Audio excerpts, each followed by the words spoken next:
Thank you all.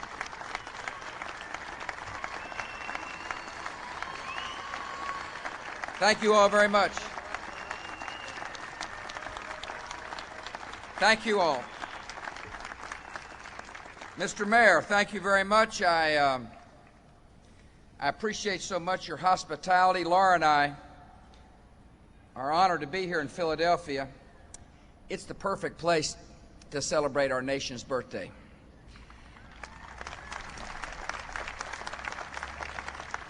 I told the mayor in front of the country when I addressed the Congress that I was coming to Philadelphia to celebrate the wonderful missions that take place in this grand city. Mr. Mayor, thank you for allowing me to come, and thank you for your gracious hospitality. Same to the governor of this great state, our close friend, Tom Ridge, and his wife, Michelle. Thank you all very much for your hospitality. It's an honor to be on the stage with the senior senator who married quite well himself. I appreciate you being here, Senator, and the Honorable. It's an honor to be on the stage with leaders of the faith community in Philadelphia, distinguished guests, my fellow citizens. Thank you for your warm welcome.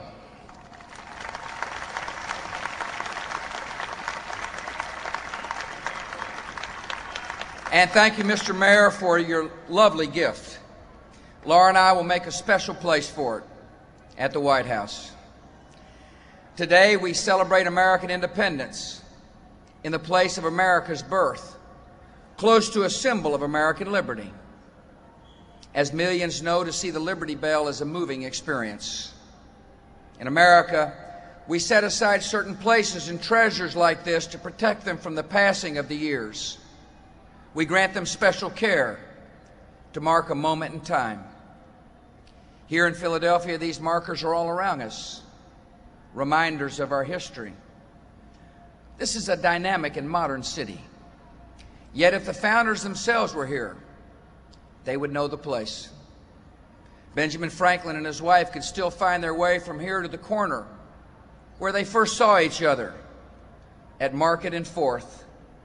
John Adams could make his way to City Tavern and show us the spot where he first shook the hand of George Washington. Thomas Jefferson would still find waiting for him the room where he drafted the Declaration of Independence. And each of the founders coming here would know the ring of the Liberty Bell. It rang to announce the first public reading of the Declaration of Independence 225 years ago. Those new citizens of a nation just 4 days old heard inspiring words, but not original thoughts.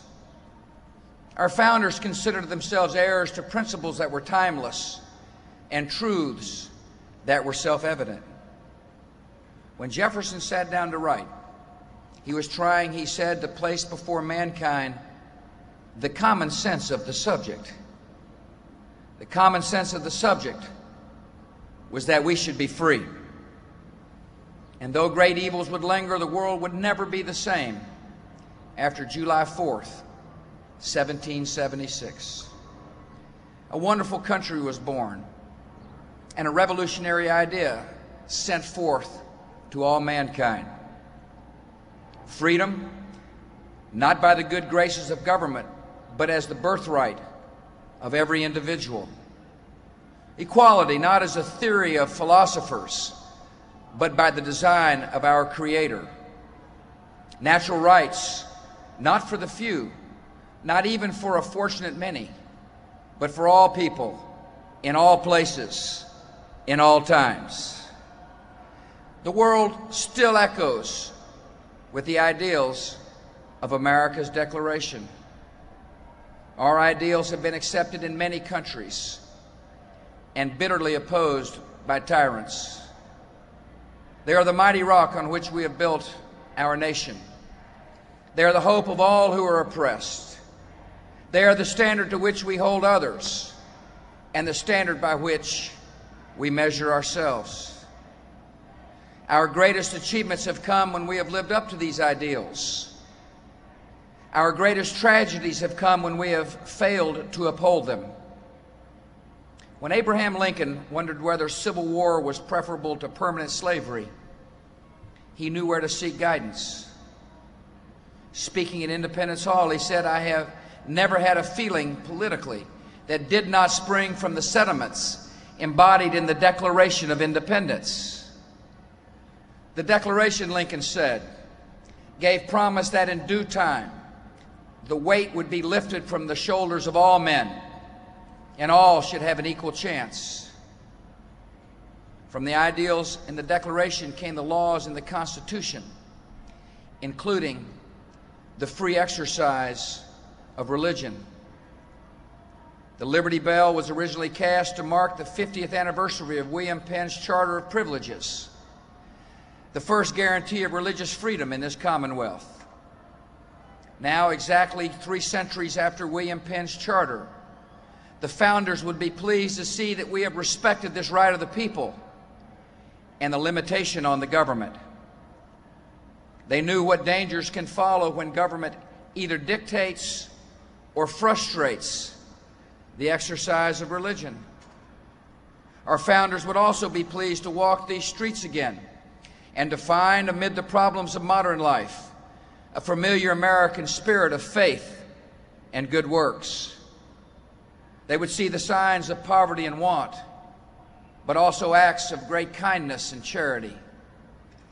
They would see addiction and the wreckage it brings, but they would also see in the works of the religious groups and charities throughout this city the power that can rescue abandoned hopes and repair a broken life. In a world very different from theirs, they would see different kinds of hardships, fears, and suffering. Yet they would also recognize the brotherly love that gave this city its name. Your mayor and I have just come from an Independence Day celebration in North Philadelphia, organized by a great American named Herbert Lusk.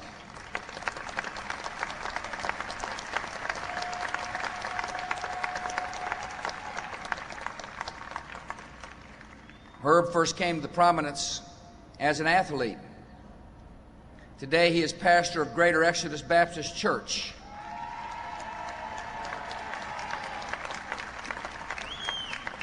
And his parishioners still like him.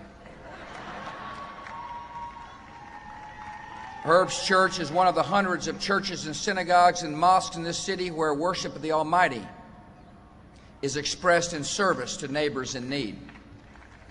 In every part of Philadelphia, caring people are doing the work of compassion.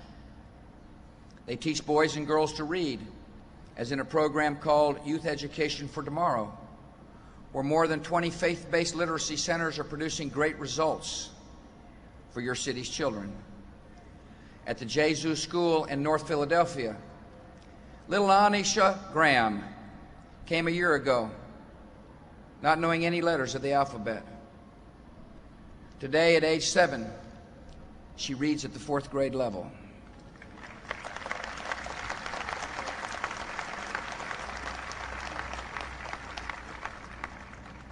Anisha's with us today. It's great to see you, darling.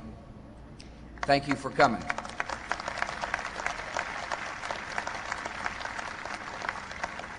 Other faith-based groups in this city operate shelters for the destitute and the homeless.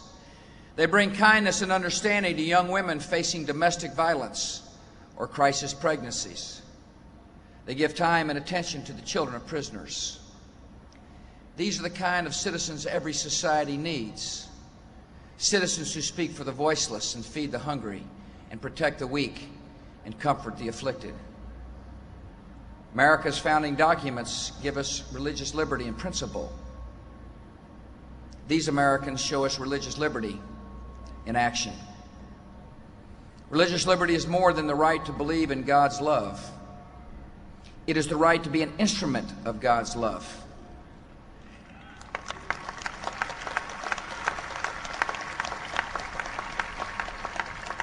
Such work is beyond the reach of government and beyond the role of government. And those who hold positions of power should not be wary or hostile toward faith-based charities or other community groups which perform important and good works. We should welcome their conviction and contribution in all its diversity.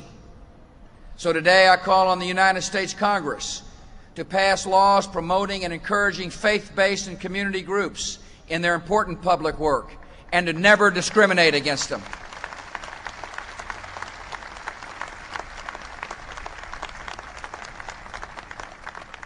These soldiers in the armies of compassion deserve our support. They often need our support. And by taking their side, we act in the best interests and tradition of our country. Without churches and charities, many of our citizens who have lost hope would be left to their own struggles and their own fate. And as I well know, they are not the only ones whose lives can be changed and uplifted by the influence of faith in God. The founding generation discerned in that faith the source of our own rights, a divine gift of dignity found equally in every human life. Our nation has always been guided by a moral compass. In every generation, men and women have protested terrible wrongs and worked for justice, for the abolition of slavery, the triumph of civil rights, for the end of child labor, the equal treatment of women, and the protection of innocent life. Not every reformer in our history has been religious, but many have been motivated by a scriptural vision in which justice rolls down like waters and righteousness like an ever-flowing stream. We welcome religion in our common life because it leads millions of Americans to serve their neighbor, and because it leads countless others to speak for justice, from African American churches to Catholic bishops. Religious people, said Dr. Martin Luther King, should not be the servant of the state, nor the master of the state, but the conscience of the state. In my inaugural address, I asked Americans to seek a common good beyond their comfort, to serve their nation, beginning with their neighbor. Today, I urge Americans to consider what contributions we all can make. And there's plenty of work for us all. Every person can find another to help. Nearly every community of conscience and faith has more to share. And corporate and Foundation America can give more and give wiser. In this way, we all become more responsible citizens. And by extending to all the promise of America, we show an important kind of patriotism. 75 years ago, our 30th president, the only president born on Independence Day, spoke words that applied to our time. Calvin Coolidge said, "We live in an age of science and of abounding accumulation of material things. These did not create our Declaration. Our Declaration created them. The things of the Spirit come first."